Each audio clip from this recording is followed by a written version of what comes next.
Over the last few days in African football, Aris Berkane were confirmed as the new kings of Morocco. As wild celebrations continue in the north, Orlando Pirates revel in the sweet ecstasy of revenge in the south. Welcome to yet another unforgettable experience of the FA show with me, Adelani Folashaya Ogrenade. On today's episode, the continent's latest stories are broken down by Essie Khadebe and Auntie D Ski. Stick around for the latest in the Women's World Cup qualifiers and a story you wouldn't believe.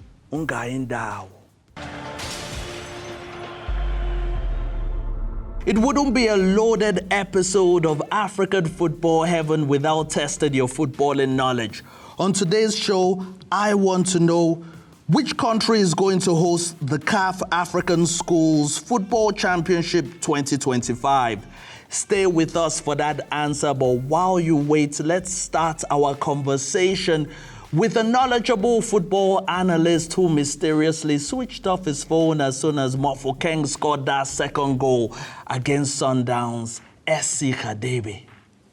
Ade, thank you. I don't know about switching off my phone, being mysterious. Listen, the allegations against you, we would sort it out later on the show. But let's start by talking about what's happening in North African football. Yeah. There's a change in Tunisia. In Morocco, a piece of Moroccan football history that is so beautiful. Yeah, look, let's go to Esperance. Al-Khanzar comes in. Should I say he's coming back? Probably for the third time into the team. He is coming back for the third time. 2007 to 2010. 2013 was his best season here at Esperance. And you look at that alone, it tells you that the man is quite clear in terms of what he brings into the team. 28 games, 18 wins out of them, 5 draws and 5 losses. It speaks volumes why they brought him back, and quite a good experience behind him, coaching the Tunisian teams, under 17, under 20 teams. And he's done well for himself. I think well-experienced coach, but I don't know about the timing, when I look at it and say, is he going to have enough time to work with this team versus Sundowns come the CAF Champions League? Maybe the FIFA break will help him in terms of that, but let's see how that goes. So from Coach Regekamp to El Khanzari. Yeah. Khanzari. The Romanian has been replaced, and it speaks volumes about that, and it's going to be quite interesting to see what happens. Oh, beautiful. Let's talk about a piece of Moroccan football history. Aris Berkane doing it for the first time ever in their history. We've seen them win the Thrones Cup. We've seen them win the CAF Confederations Cup 2 times. This is amazing. Add on Super Cup onto that. Yes. I mean, it's a team that has a rich history behind it. Plus, minus 10 years, you look at this team, they've been trickling with that top of the table situation. And I think for me, they've done wonders to build this team up, and we have to really, really applaud them. By the way, 1938 is when this team were founded, and they are here now in 2024-2025 season, looking great, and they've just been amazing. I mean, you look at the past 5 years, they've been playing in the top 8 space. Mm-hmm. And come 2024-2025 season, they decided, hey guys, we're just going to take this thing to another level, and they took it up to another level by winning the Botola League. And I'll bring you back to something else. 2011-2012, they got promoted into the Botola League. Since then, this team has been just giving us numbers that are insane. Mm-hmm. They come back in 2011-2012, winning, getting promotion in the Botola League. 2018-2022, you look at that time frame alone, they've been winning the Moroccan Cup 3 times. And they've done so well. 2019-2020 as well as 2021 to 2022, CAF Confederations Cup winners. And this is a team that's on a trajectory if you look at it. I mean, 2022-2023, CAF Super Cup winners.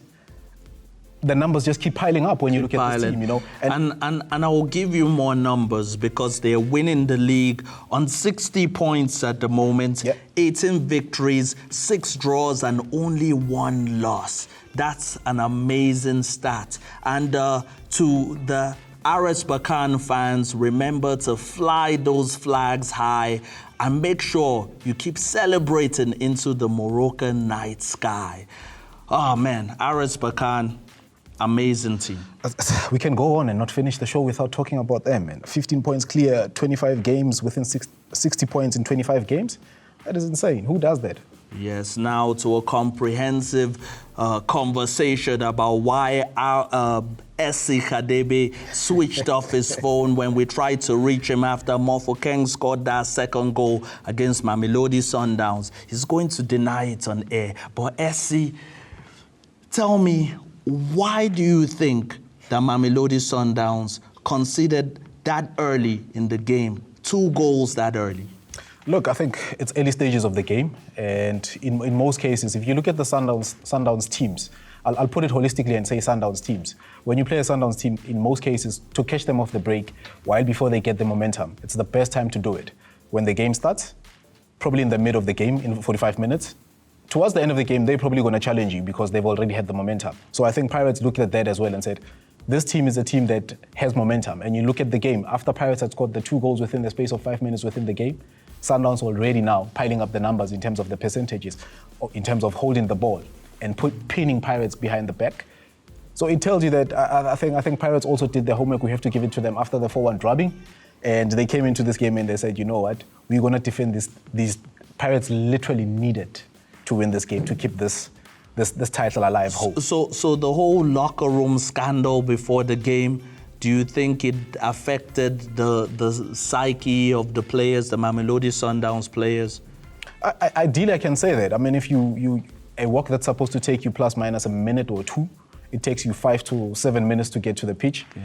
But for me, I'd like to put that aside and say if you did a pitch inspection and you're already psyched up to realize that you walk in towards the pitch and it takes you plus minus 5 minutes, the best thing we can have in this conversation about that is to say, what has it taken away from the coach in terms of talking to the players? How many minutes has it taken away from the coach? Cardoso probably could have had an extra, probably 2 minutes to talk to the players, and in this case, he couldn't. And that probably affected them. All right, so the weak links in the team, the likes of Modiba, everybody's spoken about Modiba, how Orlando Pirates seem to load the right-hand side and defenders were isolated. Playing 3 at the back, do you think it was a mistake by Cardoso? Yes. No, I don't think it's a mistake. Tactics are there to be exploited, and I think Jose came into this game and he exploited that opportunity, and he realized that Modiba was actually a weak link in this situation. Not only Modiba in the conversation, Ade. When you look at a player like Suarez, he's a left centre back. The guy and Modiba don't have pace, and you look at where Modiba was when he lost both balls. He was at the mid of the pitch. And by that happening, Suarez also came through on the mid, and Pirates caught them off guard in terms of that. Suarez, you go back and you look at where Ribeiro had lost the ball. Ribeiro loses the ball.